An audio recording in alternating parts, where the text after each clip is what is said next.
Hey guys, this is John, and I'm playing JJOK in the 1 minute pool on ICC. First game of the session, and I have not played Bullet on ICC for a little while. I'm playing a London because that's what the cool kids do these days. I'm going to try to stick the bishop on h2, and I guess I got to put my knight on an awkward square. Let's go here. All the way back. I'm going to try to bring it out via e2. I'm not liking my position already, but it is a bullet game. It's not terrible yet. Maybe I can strike with c4, bring this knight to c3, try to put pressure on d5. I think that's my best bet going forward.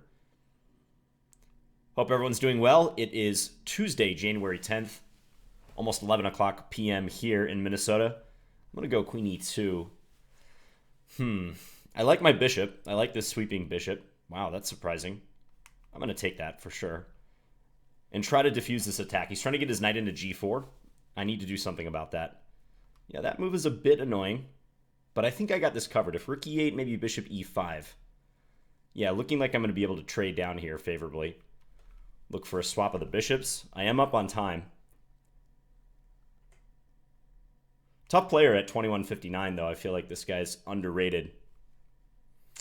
Let's take that. We'll take here next.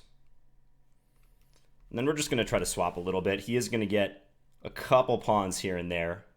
Hopefully not a big deal, though. I think I'm going to go for... Let's play d5. He can't take it due to knight f6.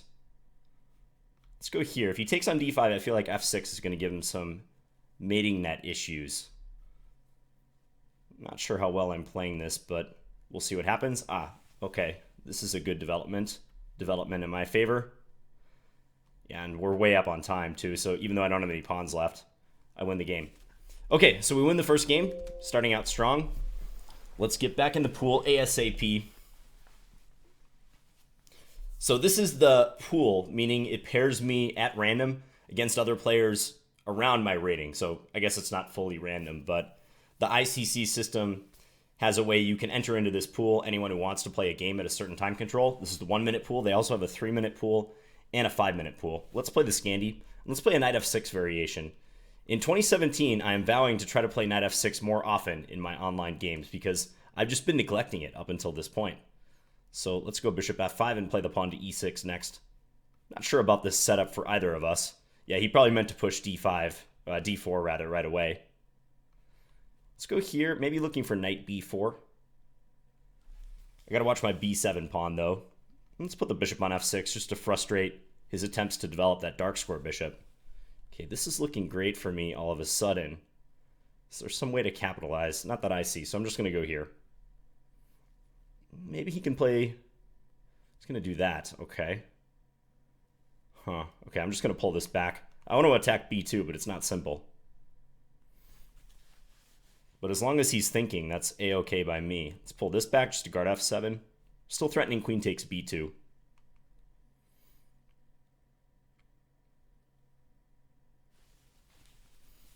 Everything's solidly defended.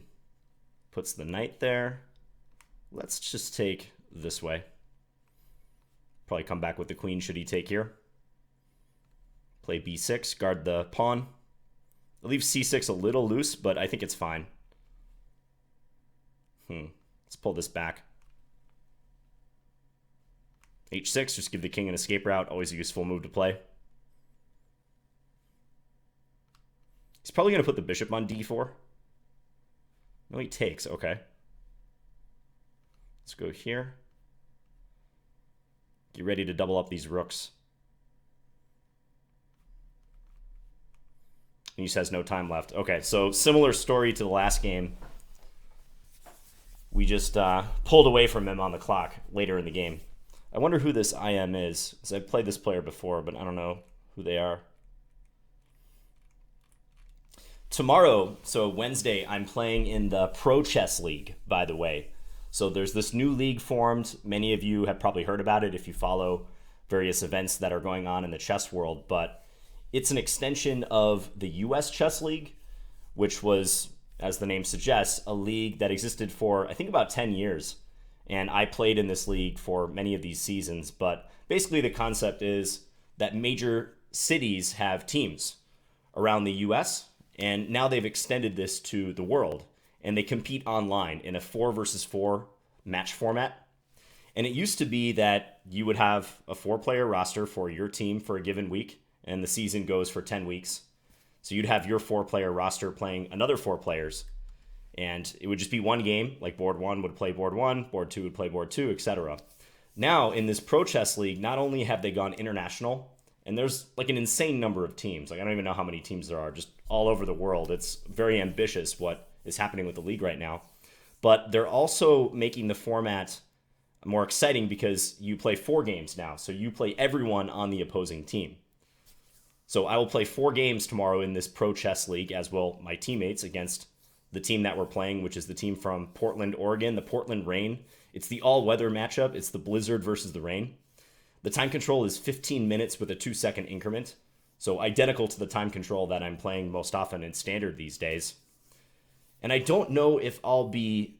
I won't be live streaming these games. It is online play, so we're competing from our homes. So I could live stream technically, but I do wonder if I did that, whether opponents would actually tune into my live stream. I think that's very possible. And if I was explaining my strategy, that wouldn't really work in my favor. Moreover, that would just hurt my play. And it's a team event, so I'm not playing for myself. I'm playing for the team, and I want to play good games and do a good job. So I'm thinking about recording myself as I play, and then maybe doing some voiceover commentary afterwards. So not explaining my thoughts during the game so I can concentrate fully, but doing commentary afterwards. It's just an idea I've been kicking around in my head. Not sure if I'll do that yet, but it's on my radar. And if you want more information about the Pro Chess League, I would recommend that you Google it.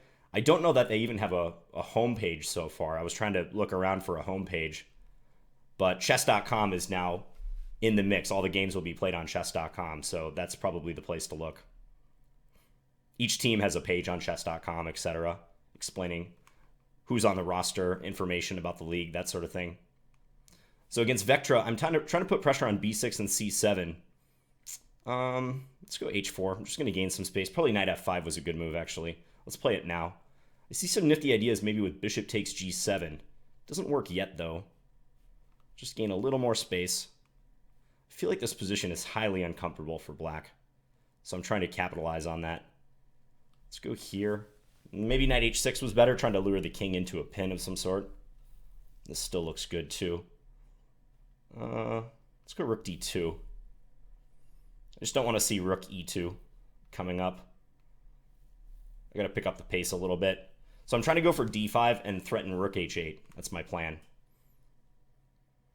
f3, I guess there's knight e3 check, so I probably don't want to do that yet. So yeah, now I get this check in, and we can go in the c7 pawn. This should be good. Let's just take again. Black should probably go for f4, some sort of counterplay, but I always have rook b8 if necessary. I think I'm going to play that move, just to reduce black's chances here. Push this pawn. Okay, and we win that game. Back in the pool. I'm very curious how the league will work out, though, because this is the biggest undertaking as far as online chess has ever been concerned. And you got to give Greg Shahade, I don't give Greg Shahade much credit because he's always bashing the Scandinavian, right? But he's done a great job with his ventures over the years. He's been involved in the U.S. Chess School, the U.S. Chess League, now the Pro Chess League, and he really is an ambassador for the game. So I'm happy to be participating in the Pro Chess League, as are many, many players around the country and world. I think they have 150 plus grandmasters signed up in the Pro Chess League, and even Magnus Carlsen is playing. MVL is playing. Hikaru is playing. There's a team, you guys who follow the Chess Bras, Eric Hansen, Amon Hamilton, those guys, they have a team called the Montreal Chess Bras, and Fabiano Caruana is playing for them. So like everyone is in the mix in this particular league. Will be cool. All right, so it is kind of late U.S. time, so most of the Europeans are sleeping. So I think the games are going to be a little slow here. Let me just observe a game while we wait. And this is not going to work too well. Oh, I got a game, though. Ankara. Okay, let's play g6. Fianchetto the bishop. We'll play c5. Maybe we can get into a Benoni. No, he wants to solidly defend that pawn. That's a-okay by me. This is a setup I'm okay with playing. So I'm just going to play knight c6 next move. White has the IQP, so I'm going to try to prove that that's some sort of weakness. A little surprised he played bishop b3, giving me the option of taking at any given moment. Let's do it now. Yeah, so I was hoping to drag his queen away like that. So now his king side is going to be loose for the rest of the game. Not sure I should have played knight h5 there. He might have had d6, but I'm glad to trade my e-pawn for his h-pawn. That seems dangerous for him. Let's go h6. I'd love to land this knight on f4. Probably not going to happen anytime soon, but maybe I can banish his bishop to a bad square. f5? Well, that's pretty risky. Let's do this. Just target the bishop.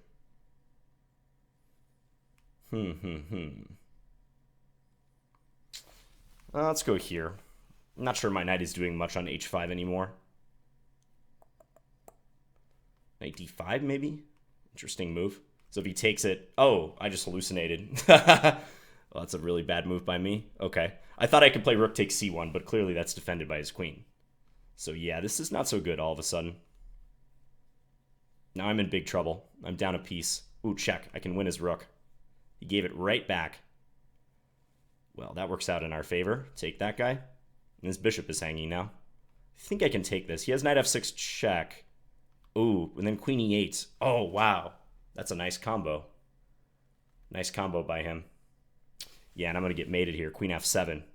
Ooh, that was nice. Well played, Ankara. I didn't see that coming. So rook takes c1 is just losing here. I have to play queen h5 or something like that. Maybe king h8. Yeah, rook takes c1 and queen takes c1 would be met by the same idea. Nice mating net. Yeah, check. Can't take with the bishop. Got to play king h8 and then queen e8. And of course, if I play rook takes e8, he's taking back queening and I'll get mated as well. So I tried bishop f8, but he actually had mated one here, rook h7, but his move also suffices. Okay, so in some ways that was a typical bullet game right there. I made worse blunders, but this one was pretty bad. Yeah, knight d5. I thought I was being clever, but his queen is in fact also defending the bishop. So that was a pure blunder of a piece. All right, well, that sends my rating down to 2,400. I lose 30 points on that game. We'll have to try to recover. It's all for fun, though. This bullet chess stuff.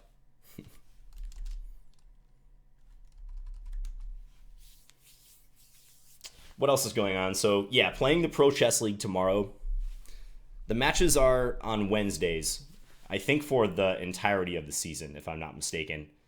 And I probably won't be playing every single week. I would estimate that I'm going to be playing about half of the matches. And I mentioned the Chess Bras, they're playing. I think a couple other YouTubers are playing. I know Astana, so Alex Astana Lopez, he's an IM. He's playing for the Dublin Desperados. Not sure if he's streaming his games or recording them. Might be. Endless Fighter, okay. Grandmaster at 2185. Rough going here. I don't think I'm going to be gaining too many rating points tonight, fam. We'll try our best, though. All right, e6. We're playing a slow Slav. I'm going to play the more dynamic move, bishop e4, and then drop the bishop back. Queen c7. I played this setup a number of times, except usually bishop e7 is a bit more accurate there by me. But okay, this is normal too.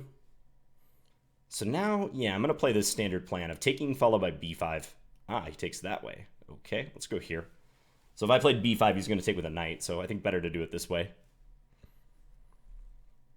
Can I play c5? I'm not sure about that. Let's take this way. And I think I'm going to castle. Just a little concerned he's going to get an attack against my king, but we're playing something super duper theoretical almost in this line. That's the way it seems. Let's challenge that queen.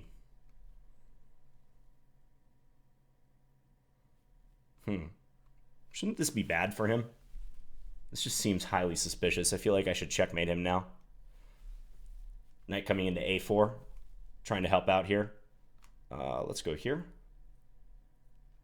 Maybe it's not so bad. Maybe he can play b3 and survive. Oh, I have queen c1. I could have played that on the last move too. Back rank checkmates. Back rank mates 101. Top shelf where mama hides the thin mints, as they would say on SportsCenter. Yeah, so bishop a5 was a losing move, but I'm skeptical of queen e2. Queen e2 does not seem correct. I know white wants to keep the queens on. I think white is believing that they're going to have an attack against my king, which could be true, but white has to respect the play down the c-file. Queen e2 blocking in the bishop, inviting check. Yeah, and it's really close to a loss here. I was looking at some crazy stuff even, like bishop a3, which doesn't really make any sense, but just trying to open up the white king. Knight b6 should be pretty good. Let's just flick on the engine for a second. Yeah, knight b6. Engine also likes rook fd8. And if white had continued with h5, I was going to play knight a4. Let's maybe see how that would work out, because like I said, this was a surprisingly theoretical game. Yeah, so right here, queen c6, the engine agrees. White should take here on c6, swap queens, and white has some advantage, in fact. That makes sense because white does have the two bishops, and the possibility of h5 is still there. h5, and maybe I want to keep the position closed and play g5. Look to avoid opening lines. If I could plant my knight on d5, I would feel okay about this, but I feel like white's light square bishop in particular is a pretty strong piece. I have no presence on the light squares, really, because I've already traded my light square bishop off early in the game. So that's what black is fighting against in this particular line. But yep, queen e2 it also does not like. So if h5, I was going to analyze that, but h5 was the best move. Okay, let's play e4 against YYE. I don't want to go into any mainline Alekhines stuff, so let's just play this. If knight takes c3, I was going to play queen f3, so I'm going to do it anyways. Let's go d4. Maybe knight e4 now. Attack the bishop. Try to transfer this knight somewhere over to the king side.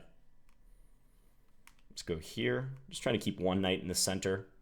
He wants to attack me. Okay, well, let's put a stop to that for now. I feel like later I might be able to use the g5 square for this knight. We'll see if he ends up going queenside or not. Like, maybe I can play this move and stop him from going queenside because it runs into knight takes f7. And if rook f8, he would drop h5. So you might have to play g6 for that reason. Yeah, there he goes. Now let's apply some more pressure to f6. I think rook f8 is probably what he has to do.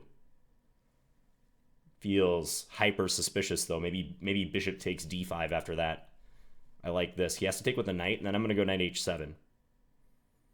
Also, c4 looks good here. But now let's stick with knight h7. So he moves the rook, and then I check him. And I think after all the exchanges, I should have very strong play on the dark squares, like bishop g5 coming. And you see how I was trying to keep his king boxed in this entire time. He has to go queen d6. Now I can just do something like castles. And yeah, this is looking nasty for black. Now I'm going to try to punch through with this move. I can take this way because if he takes with the queen, I have queen e7 mate. So his queen is just deprived of any squares where he can still successfully defend e7. This is just one of these games that it flowed really well once I sunk my teeth into the position and I got an idea of how to play. The sequences just started building on each other. And I think that's what happened after I keyed into the importance of attacking f7.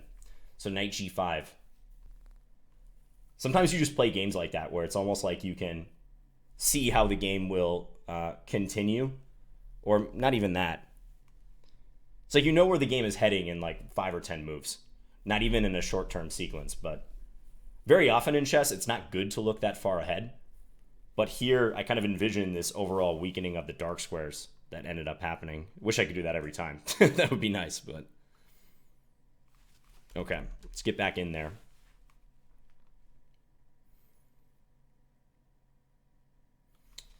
Yeah, so here, bishop takes d5, just trying to start removing defenders of the dark squares, and the f6 square in particular. Maybe black had a better move here. Like, I wonder if f5 is possible. Not moving the attacked rook, but counter-attacking the knight. So if f5, knight takes f8, f takes e4, then black maybe can stand to gain the knight back. Let's just look at that a second. Oh.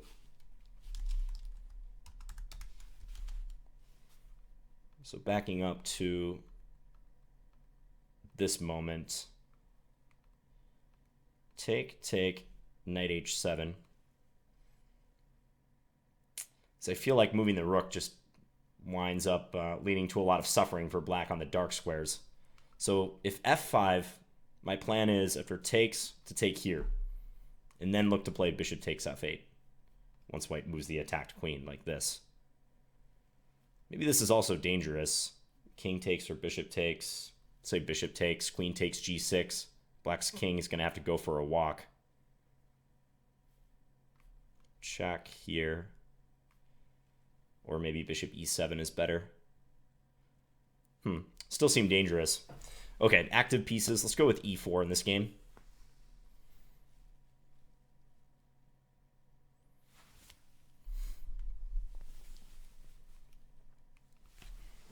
Oh, he's offering to abort the game. Must have to go or something. Okay. I granted the abort. Let me go back to that other game for a second.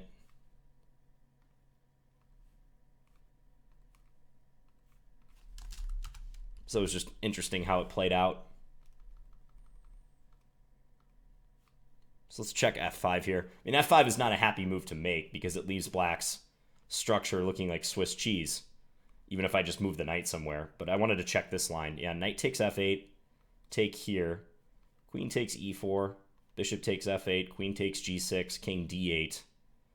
And now c4 is good. Kick the knight somewhere.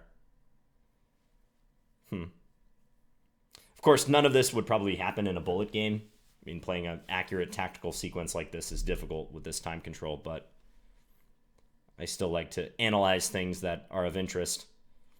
Bishop e8, attacking the queen. Queen takes e6. Knight b6. Yeah, black's king does look pretty naked here. Check. Bishop e7. b3. Just kind of a slower move. Right. Black's king is stuck. How about as played? So as played, rook g8 or rook h8. Check. And black started swapping, and we get to this position where black has so many pawns already on light squares that they can't defend the dark squares. I thought queen d8 was maybe the best try. Oh, queen takes h8. Didn't see that. Never mind. Okay, so if the rook were on g8, queen d8 could be played. So maybe that's why in this position, yeah, knight f6. And then after all these trades, queen d8 could be played there. Okay, noodle-not. Let's play a King's Indian attack in this game. Weird position already. Let's play a4. I'm just trying to gain the c4 square to use for my knights. Let's go here. Bring this back. Maybe soften him up on the king side. a5, clamp down on the b6 square. I like this a lot already. I'm going to play this. This seems intriguing to me. It might lose a pawn, but I'm going to try to regain it with rook e1. And black can attempt to defend it like queen c7 or something, but it seemed very awkward for him. So I'm liking my position right now. Weak pawns for black all over the place. Lots of targets. I think I can even take and then play bishop f4. Knight d6. I'll just play knight b6. So this rook is a goner. Take. If he takes with the queen, we can take the bishop on d7.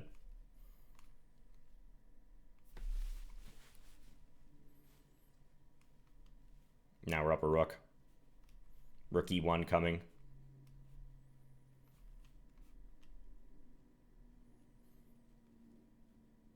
And that should be over if I don't get flagged. Go after that dark square bishop. Let's go here. Knight f6 coming next. Or bishop f6. One of the two.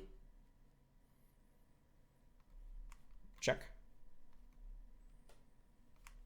And mate in 2. Okay. So I think this structure is suspicious for black. Usually when you fianchetto a bishop like that, put it on g7, you don't want to stick a pawn on d4 as well. So playing d4 with the combination of the bishop like that, I don't trust this structure. It's hard to support the d4 pawn, even though it is defended at the moment by the bishop and the queen. The other pawns will have to come up to c5 or e5, ideally, to help defend that. And he only managed to do that with the c5 pawn. Maybe he could have repaired things by playing e5 here, but even still, I don't like that setup for black. This is a common thing. If you're a King's Indian player, you probably do this on occasion. So I want to jump my knight into c4 here, but I don't want to have to reckon with black playing b5 and trying to kick my knight away. So what do? I play a4 first so that black cannot play b5. You're securing the c4 square by virtue of playing that. And then I get to comfortably bring my knight up there. Maybe here, not sure about bishop g5. Bishop f4 might be more accurate if I'm trying to play on the dark squares. Another thing that often happens, so black plays a6. I think in the long run, they are trying to get in b5 still. That's what that move signals. Even though if black got another move, black would not be able to play b5 because I would take with my a pawn and they would be pinned down the file. But when I'm able to reply to this move with a5, this is a favorable structure for white. The a5 pawn and the knight, they lock down black's b pawn. That pawn can never advance without it being captured. Either normal capture if b6, just a takes b6, or knight takes b6, or if b5, we can take en passant, a takes b6. So that's a situation you want to avoid normally, because now this knight is very much cemented on c4. Maybe black's best bet at this point, again, is to try to play e5, and then go bishop e6 and try to take my knight with their light square bishop. I would suspect that's probably the best thing to do. I got a little fancy here with e5. I'm not sure about this move because I am sacrificing a pawn, but I felt like black having to defend the e-pawn would be such an annoyance for them, and even if they did, I could try to use the e4 square, maybe maneuver my knight to the e4 square. Okay, so we're playing Rayx. Let's just play solid here, e6. Don't exactly know what I'm doing in this line, so we'll try to be as solid as possible. Let's play the bishop back. I'm going to go here. Just see if he'll part with his light square bishop. I think I'm pretty pleased if he does that. Let's take with our bishop. We'll go here. Attack this pawn on c3. Really? Okay. Probably should castle now. That's probably best. Go here. Bishop e4, I'm guessing. Then I feel like maybe I might get something with bishop to a6 after that. Really? Why would you let me do that? Don't understand. Now if that bishop moves, I just take on c1. That just looks like a blunder. Looks like white missed that in this position, bishop e4 is possible. Yeah, defending their rook. Okay, so we get the same opponent. Let's play c4, gain a ton of space in the center. See if he'll take on c3. He does not. Okay, so now we might have a Benoni. Now I'm going to play my go-to line in the Benoni. So a4, just restricting black. Trying to stop him from playing b5. Put the bishop out here to attack the pawn. Rook e1. Now if knight e5, you drop the bishop back to e2. This is the thing in this line. In this position that I think we're going to get, knight f6, e5, I've had this position so many times. And then d6. It's very bad for black. I would not recommend going into this. White has a strong pass d pawn. It's hard to hold it together for black. I think I've had all of this before, actually, if I'm remembering correctly. I think I had a standard game against this guy, Santon Nueco, something like that. 15-minute game played on ICC a long time ago. It went very much along these same lines. Let's go here. Rook e7 looks most accurate. If he takes on c3, I take d7. We'll take here. Just trying to box in his queen. Let's go here. Just swap that rook. Push the d pawn.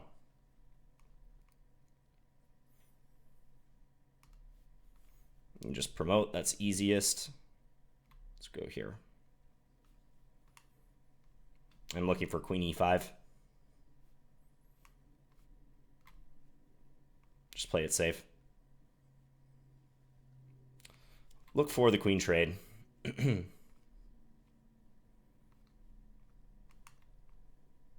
We're up an entire rook now, so long as things don't go horribly wrong, we're going to win this game. Yeah.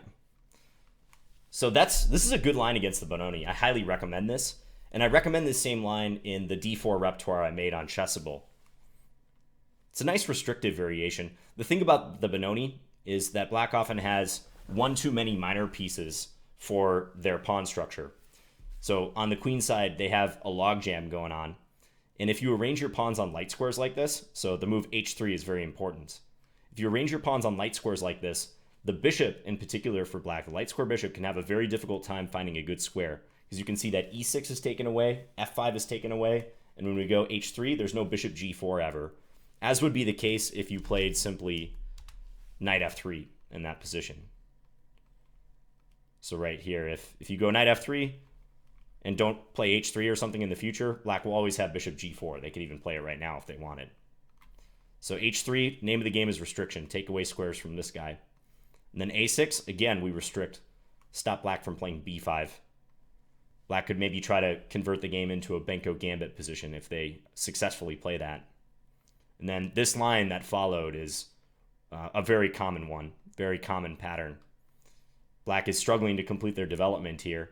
So what black often tries to do is look to trade knights in the center, knight e5, and you don't want to be accommodating. You don't want to do this, because then black's bishop has an easier time coming out. Bishop d7, rook over here, maybe even f5 if black gets a lot of play. Also, f4 is in black's possession, so they can try to jump their knight in. So bishop e2 is usually the correct response to knight e5, targeting this knight on h5. And after the swap, that knight has to retreat. And now white gets to carry out the prime directive in this line, which is to play e5 and advance in the center. Take. And then you push d6, and you're going to be gaining the pawn back. And trust me, you don't want any part of this position as black. It's just bad. It's, I think, almost losing for black. Okay, let's play one more game, and then I'm going to call it a session.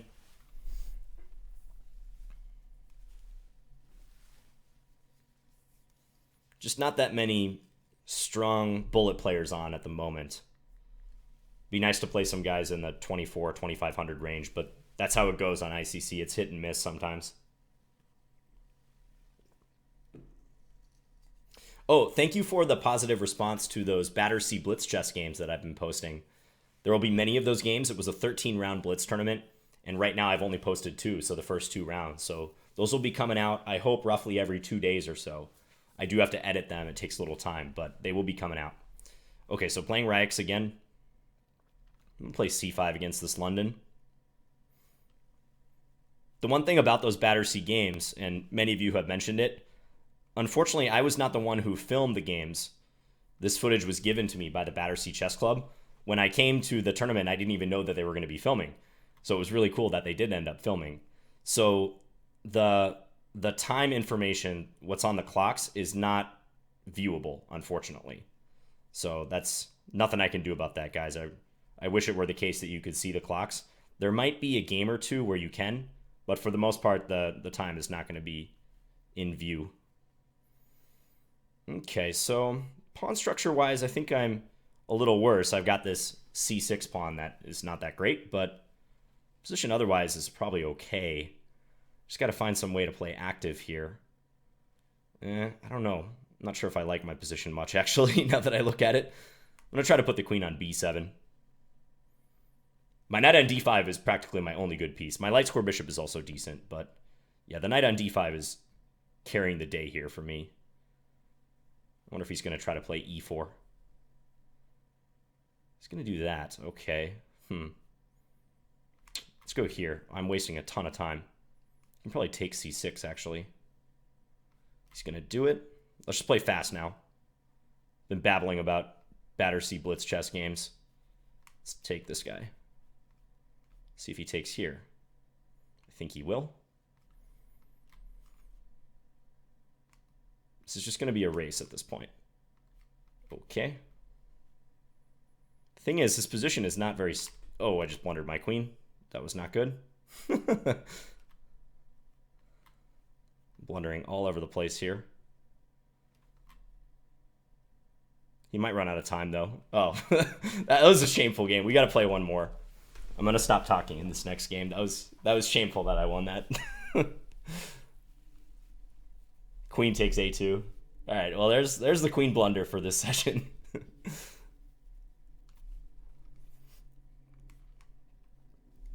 I think in the opening,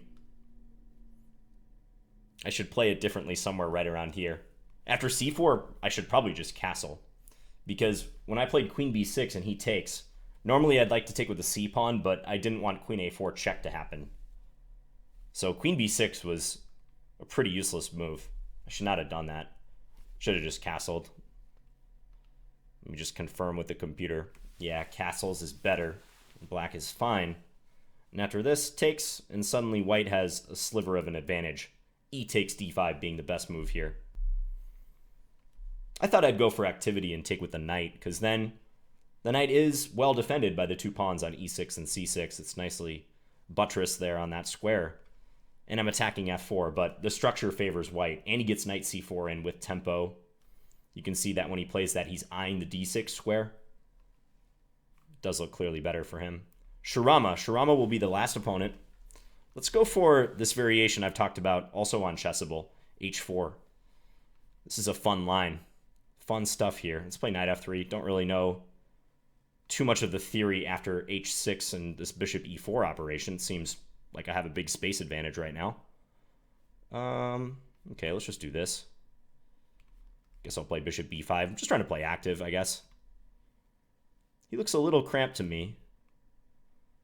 I'm going to take here. I know he can take on e5, but again, he looks a bit cramped / under pressure. Maybe we can exploit that. Line up with his king. Bishop takes c5, I can take on g7. Is my thinking. I might try to ram through with g5, g6 as well. That looks pretty nice. Let's not take. I'm going to go here. I could have taken and played knight takes d5, but I feel like I'm going to be crushing anyways by playing something like this. And then bishop takes g7 coming next.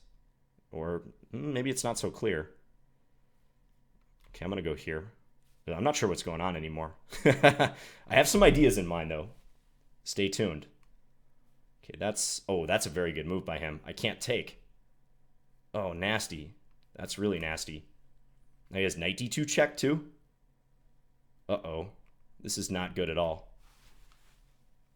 Yeah, he just castles check, I guess. Again, time scramble situation.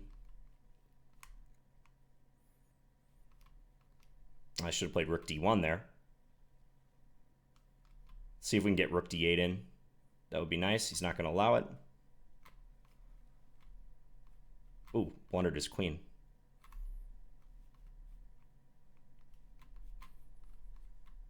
Oh, okay. All right, I think that's a sign to call it quits after that. I almost blew an overwhelming position. Yeah. Did I get too fancy right here? So queen c7, maybe I should just settle for queen takes c7, rook takes c7, knight takes d5. I just thought, his king is in the center. I don't want to trade queens because his king is always so exposed, so we can threaten knight takes d5 on the next move, but the tactics worked out well for him after queen a5. Queen f3, bishop takes c5. I mean, here I guess I could play bishop takes g7 as well, but knight takes d5 was my main idea. I don't know what's going on after queen a5. Because queen takes a2 is a threat I have to take very seriously here. Queen takes a2, and I'm one move away from getting checkmated.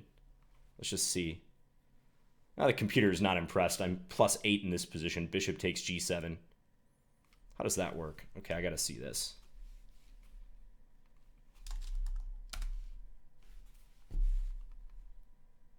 So here, yeah, queen takes c7 is good. This move is also good, though. So what does the computer see? Is there just forced mate? Oh, that must be it. Yeah, bishop takes g7, queen takes a2, knight f6 check. Of course. And then king e7, rook d7 mate. So I was thinking black could ignore this and just go here, and they're threatening queen a1 checkmate. But yeah, that's just a mate in 2. Checkmate. Nice economy of forces, too. Knight guarding the rook, knight guarding e8, bishop guarding f8, rook delivering checkmate. So no need to fear. King b1 is an awful move. Bishop takes d4, and I can't take here due to this. and then I was losing. Okay, let's tally up the results from this session. How did we fare? So 1, 2, 3, 4, 5, 6, 7, 8, 9, 10 wins, 1 loss. So a good win-loss ratio, but bear in mind, I didn't play any player even within 100 points of me. So I was heavily favored in most of these games. And faced some tough opponents too, like this guy was a GM, JJOK, and Ryx were IMs. Anyways, just wanted to say thanks again for the support, guys, especially on those Battersea videos. Seems like you really enjoy those. So I appreciate all the positive things you had to say about them. And I will be back with more videos again very soon. All right, bye, guys.